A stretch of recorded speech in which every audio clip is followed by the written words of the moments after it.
샬롬, 하나님의 귀한 자녀 여러분. 급변하는 세상 속에서 평안을 찾고 계신 모든 분들께 주님의 은혜와 지혜가 함께하시기를 기도합니다.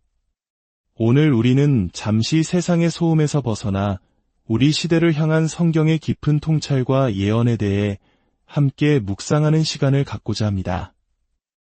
이 이야기에 귀 기울이시는 여러분의 시간이 헛되지 않도록 진리의 빛을 향한 여러분의 갈망이 더욱 깊어지도록 주님께서 인도해 주시기를 소망합니다. 만약 오늘 나누는 말씀이 여러분의 마음에 울림을 준다면 이 영상을 공유하고 채널을 구독해 주십시오. 혼란의 시대에 진리의 말씀을 함께 나누는 것은 어둠 속에서 등불을 드는 것과 같습니다. 여러분의 작은 행동 하나하나가 누군가에게는 큰 위로와 희망이 될 수 있습니다.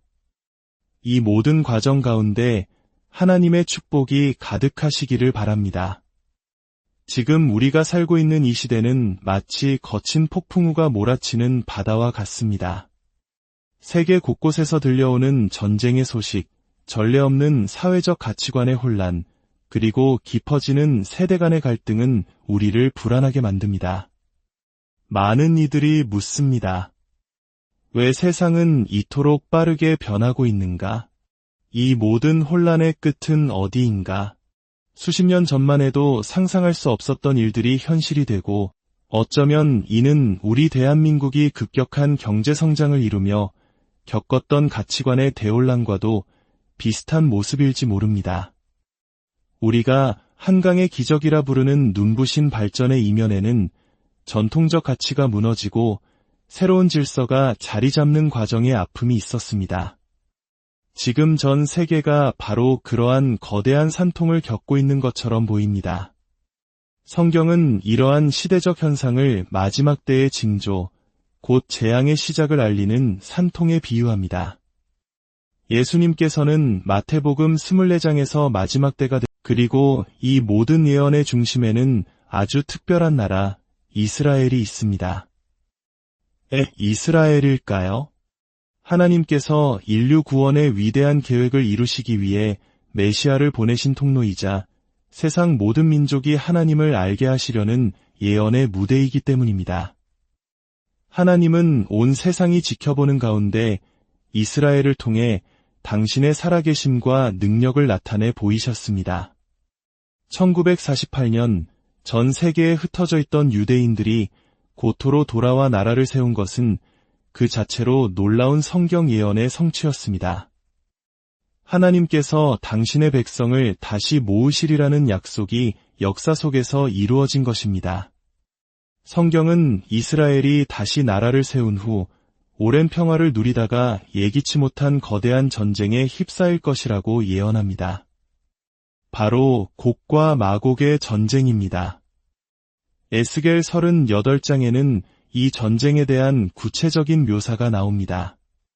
인자야 너는 마곡 땅에 있는 곡곳 로스와 메섹과 두발 왕에게로 얼굴을 향하고 그에게 예언하여 이르기를 주 여호와께서 이같이 말씀하시기를 내가 너를 대적하노라. 여기서 곡은 지도자의 칭호이며 마곡 땅은 오늘날의 러시아와 중앙아시아 지역을 포함하는 북방의 광활한 영토로 해석됩니다.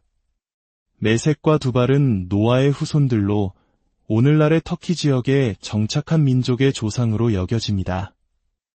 예언은 계속해서 이 북방의 연합군에 페르시아와 다른 여러 민족이 합세할 것이라고 말합니다. 즉, 러시아, 이란, 터키를 중심으로 한 거대한 북방 연합 세력이 평화롭게 거주하는 이스라엘을 기습적으로 침공한다는 것입니다. 최근 중동에서 발생한 분쟁들을 보며 많은 이들이 이것이 곡과 마곡의 전쟁의 시작이 아니냐고 묻습니다. 하지만 에스겔의 예언을 자세히 들여다보면 그 전쟁은 이스라엘이 평안히 거주하며 성벽도 없고 문이나 빗장이 없어도 염려 없이 사는 시기에 갑작스럽게 닥친다고 되어 있습니다. 현재의 이스라엘은 끊임없는 긴장과 경계 속에 살고 있기에 지금의 분쟁은 거대한 전쟁의 서막, 즉 전조 현상일 수 있습니다.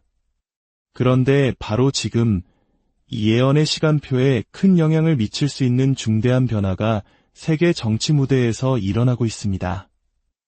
세계 최강대국에서 강력한 리더십을 표방하는 새로운 지도자가 등장한 것입니다.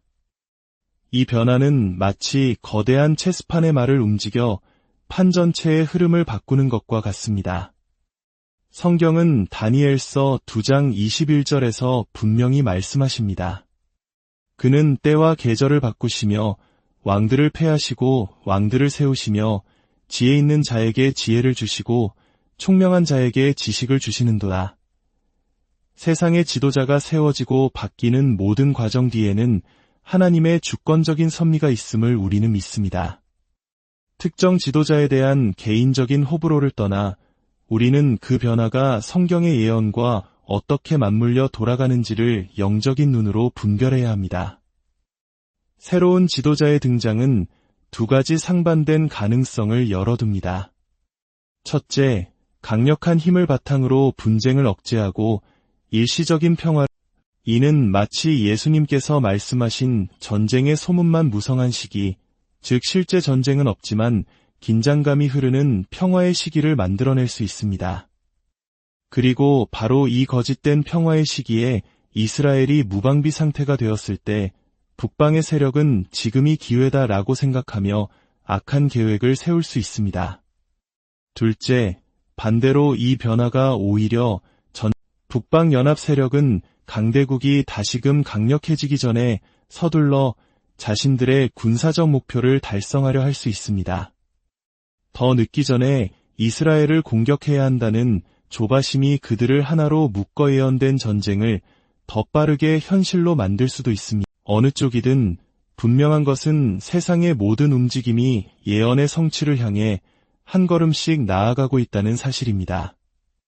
성경이 말하는 마지막 때의 징조는 국제 정세에만 국한되지 않습니다. 우리 사회 내부의 변화, 즉 가치관의 붕괴와 영적 타락 또한 중요한 징표입니다. 예수님께서는 마태복음 24장에서 그때의 사람들이 너희를 환난에 넘겨주겠으며 너희를 죽이리니 너희가 내 이름 때문에 모든 민족에게 미움을 받으리라고 말씀하셨습니다. 또한 불법이 성함으로 많은 사람의 사랑이 식어지리라고 경고하셨습니다. 오늘날 우리는 이 말씀이 현실이 되는 것을 목도하고 있습니다. 성경적 가치관에 따라 진리를 말하는 이들이 혐오 세력으로 매도당하고 신앙의 자유와 표현의 자유가 위축되고 있습니다. 학교에서는 어린 아이들에게 혼란스러운 성 가치관을 주입하려 하고 도서관에는 아이들의 순수한 영혼을 병들게 하는 음란한 책들이 버젓이 비치되기도 합니다. 이러한 현상은 비단 서구 사회만의 이야기가 아닙니다. 세계화의 물결을 타고 이러한 혼란은 전 세계로 빠르게 퍼져나가고 있으며 우리 사회 역시 그 영향에서 자유롭지 못합니다.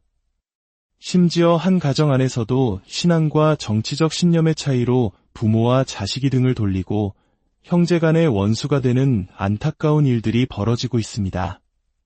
불법이 성행하고 범죄는 날로 흉포해지고 사람들은 이웃의 아픔에 무감각해집니다. 진정한 그리스도인과 세상을 따르는 자들 사이에 보이지 않는 선이 그어지고 있습니다. 세상은 그 어느 때보다 교회를 그리고 하나님을 대적하고 있습니다. 이 모든 것이 바로 마지막 때의 산통입니다. 이 세상은 우리의 영원한 본향이 아닙니다. 우리는 잠시 이곳을 지나가는 나그네일 뿐입니다. 그렇기에 우리는 세상의 혼란 속에서 절망하는 대신 오히려 소망을 품고 더욱 깨어 있어야 합니다. 하나님께서는 이스라엘을 흔드심으로써 온 세상의 시선을 그곳으로 집중시키십니다. 그리고 이스라엘을 대적하는 자들을 심판하시고 이스라엘을 통해 당신의 영광을 드러내실 것입니다. 창세기 12장 3절의 약속은 지금도 유효합니다. 너를 축복하는 자에게는 내가 복을 내리고 너를 저주하는 자에게는 내가 저주하리니 땅의 모든 족속이 너로 말미암아 복을 얻을 것이라. 사랑하는 성도 여러분, 우리는 참으로 흥미롭고도 중대한 시대에 살고 있습니다. 성경의 예언이라는 거대한 퍼즐 조각들이 하나씩 제자리를 찾아가는 것을 우리 눈으로 직접 보고 있습니다. 러시아, 중국, 이란, 북한 등 반서방 국가들의 결속은 그 어느 때보다 강해지고 있으며 이는 성경이 예언한 마지막 때의 세력 구도를 떠올리게 합니다. 이러한 시대 속에서 우리는 무엇을 해야 할까요? 두려워하거나 세상의 정치적 구호에 휩쓸려서는 안 됩니다. 대신 우리는 더욱 기도에 힘쓰고 하나님의 말씀 위에 굳건히 서야 합니다. 세상의 왕이 누구든 그 위에 온 우주를 다스리시는 만왕의 왕, 우리 하나님이 계심을 믿어야 합니다. 어떤 이들은 적그리스도가 유럽에서 등장할 것이라고 예언을 해석하기도 합니다. 그가 누구이든 어떤 모습으로 나타나든 우리는 미혹되지 않고 오직 진리이신 예수 그리스도만을 바라보아야 합니다. 이 혼란스러운 세상의 일들로 인해 마음이 무거워지지 마십시오. 오히려 이 모든 징조는 우리 주님의 다시 오심이 가까웠다는 기쁜 소식입니다. 우리의 구원이 처음 믿을 때보다 더 가까워졌습니다. 주님께서 여러분 한 분 한 분의 삶에 깊은 평안과 지혜를 더해 주시기를 기도합니다. 흔들리는 세상 속에서 흔들리지 않는 반석이신 예수 그리스도를 굳게 붙드시길 바랍니다. 주님께서 당신을 사랑하시며 저 또한 여러분을 사랑하고 축복합니다.